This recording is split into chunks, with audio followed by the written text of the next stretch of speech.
Hello students, in the previous video you have seen the physical divisions of India, the YouTube link that I have sent you. Today I am going to explain you the same with the help of a map in your textbook that you would be getting in your grade 8. In the last of the video you will be getting some topics. Now these are the topics that you people are going to get at the end of the video, and you have to mark the same in the map of India. Now the question arises that if you don't have the map right now, it's okay. As soon as it will be available, you can mark it on the map, but take it as an assignment to be done. Now let's look into the map and I'll explain you certain things. This is the map of India, right? Now India is in northern and eastern hemisphere. Tropic of Cancer passes through India. That is here 23.5 degree north. You can see the Tropic of Cancer. Now India is divided into two halves with the help of Tropic of Cancer. Now coming towards the first division, physical division of India, that is Himalayas. Now Himalayas is divided into three parts. The Greater Himalayas, that is called Himadri, then is Himachal, and then is the Lesser Himalayas known as Shivalik.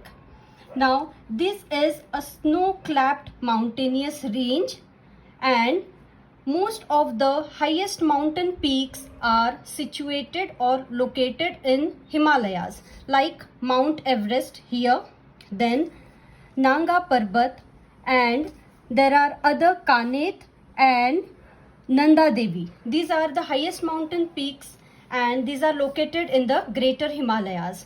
In between the Greater Himalayas and Shivalik lies the Himachal. Now we can notice that in the Himachal area we are going to get the hill stations, and in the Lesser Himalayas, that is Shivalik range, there are mountain hills, but these are of very low altitude. Now the Himalayas are actually comprises of two things: Greater, Lesser and Outer Himalayas, and also the northeastern hills like Garo, Khasi, Jaintia, Dafla and Patkai Bum and Naga hills. These all comprises of Himalayas. Now what is actually the importance of Himalayas for India? Their rugged terrain is ideal for hydroelectric power generation. The mountain slopes are forested. These forests provide different types of timber, that is wood, and forest products. Beautiful hill stations are situated here like Darjeeling, Shimla and Mussoorie. All the hill stations are situated here. Now Himalayas also serve as the natural boundary between China and India. We can notice that here is China, and Himalayas separate India with the help of mountainous range. And the next thing is the cold winds. The next physical division is the Great Northern Plains. Now Great Northern Plains are situated between the Himalayas and the Peninsular Plateau in the north-south extension, and from Punjab to the Brahmaputra Valley. So it counts about 2,400 kilometers of east-west expanse. Now many of the great Indian rivers that originate in Himalayas, they flow downwards towards the Great Indian Plain, making it fertile, and there are three main plains of the fertile land: the Punjab plain, the plain of Ganga and the Brahmaputra Valley. Now these fertile plains actually have very significance in India, in Indian geography. With the help of this fertile land, the development of agriculture has taken place, and its soft soil has made the irrigation possible. Their flatness has promoted the growth and development of the dense network of road and rail transport, and the rivers and tributaries provide cheap water transport. The next physical divisions that we are going to see are the islands, the island groups of India. We have two island groups of India, that is Lakshadweep in the Arabian Sea and Andaman Nicobar in the Bay of Bengal. Now there are 550 small islands in this sector of Andaman and Nicobar, and in Lakshadweep there are fewer islands than Andaman and Nicobar, and some of them are uninhabited, and it is made up of with the growth of the corals.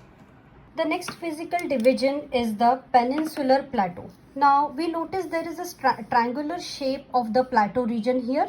It extends from the Aravalli range to from Aravalli range to in the south Kanyakumari, and from the east from Aravalli range to Chota Nagpur Plateau. Now this plateau is divided into two sections, the Malwa Plateau and the Deccan Plateau. Malwa Plateau comprises of the Aravalli Hills, the Vindhya Range and Chota Nagpur, whereas the Deccan Plateau comprises of the Satpura Range, Western Ghats and Eastern Ghats. These both the Ghats play very important role for India. Now we can see that Western Ghats are aligning Arabian Sea, whereas Eastern Ghats are nearer to the Bay of Bengal. Now we can see that these Western Ghats are continuous, whereas the Eastern Ghats are not continuous, they are in a different shape, and many of the deltas are formed in Eastern Ghats, whereas there is no delta anywhere forming in the Western Ghats. Now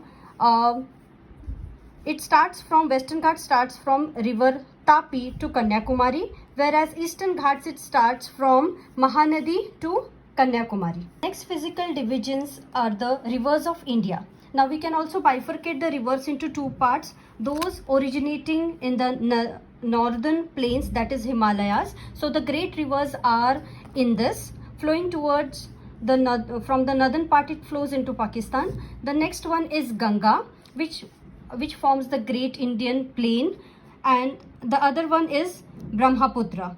Now these rivers, they flow towards east and northern west, and the other sector of the bifurcation of rivers is for east flowing rivers and the west flowing rivers. Now rivers draining into Arabian Sea are Narmada and Tapi, and the rivers draining into Bay of Bengal are Mahanadi, Krishna, Kaveri and Godavari. Godavari also merges with the Bay of Bengal. Students, these are the map markings that you are going to solve as an assignment when the maps are available. The next video will be the climate of India, and these physical divisions are also going to be used in that how these physical and relief features of India help us to develop the climate of India. Thank you.